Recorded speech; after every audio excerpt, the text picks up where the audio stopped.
Alright, this one's called Big Woman Loves Taking Care of Me. And I don't know if I should call it Joe Grind Confessions. I think of something. Alright, they're past them, only 19 years old. I have two girlfriends. Yeah, so you can tell what kind of person this teenager is. I came to Kingston, I was working in a supermarket, but when I was laid up. When I was working, I was helping a woman to shop.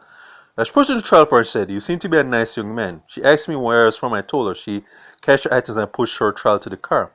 They didn't know who she was.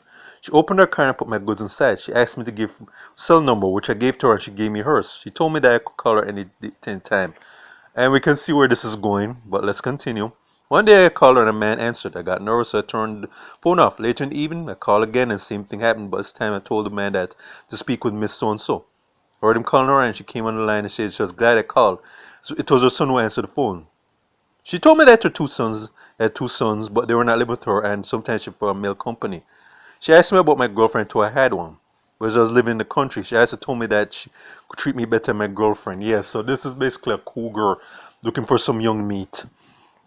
Past her two sons are older than her. She drives a nice Honda SUV. I went to her house and basically, you can tell what happened right there. That basically, this is like how Stella got her groove back. Um, Groove back the sequel.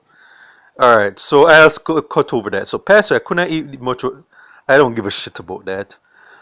My girlfriend, one of his mean girls, called me and told her I'd call her back, but I didn't. She asked me what was wrong with me, and I told her nothing. My uncle told me that my girlfriend, I had another girlfriend, new girlfriend, tied me, and I can never leave her. I love my girlfriend, but those big women take care of me, so even send me to school. So type what I don't want to do. Fuck out of here, dude. This guy is just basically He's basically a gigolo. That this guy just basically said, okay, this is a relationship of convenience is built. Because this kid basically said, okay, I'm a philanderer. I mean, I have more than one girlfriend, but I have an extra girlfriend now, well, I wouldn't call this a relationship. This is just basically a sexual dalliance with a woman who's obviously old enough to be his mom. And it's just basically, okay, I gave her basically a little bit of a break off sexually, and she basically gives me, financially provides for me. And that's basically a relationship what he's doing. Like, he's just basically him saying, okay, I'm being a gigolo. I see this old woman who's willing to take care of me financially, and and I'm going to milk it for what it is. So I'm just basically just looking just to get a come up off of this woman. And again, this woman should know better. I mean, if she just sees, okay, this is just my boy toy for the time being, he's not going to go any further than that.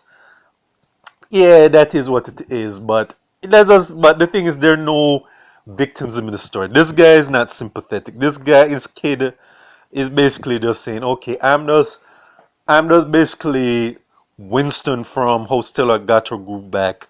And this is obviously Angela Bassett's character with this older woman. And whereas with the movie, where this was more of a love story, this is just a little opportunist trying to get in, finding a mark that he can exploit. That's what he's doing. That he just basically sees this woman as a meal ticket to further himself, though. And I will say this, yeah, in Jamaican culture and most male culture, this guy would get props for being a womanizer. But then again, but the thing about this is that there's a dangerous side to being a womanizer, of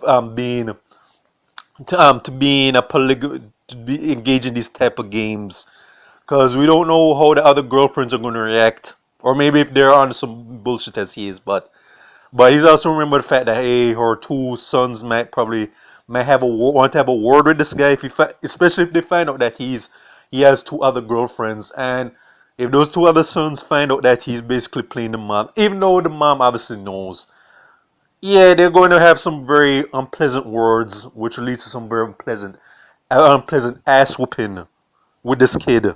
So this guy's playing a dangerous game. So, but again, he knew he's not an angel in the situation. So if consequences hit this guy for what he's doing, yeah, well, this is a case study of what happens when being a player and a philanderer goes wrong.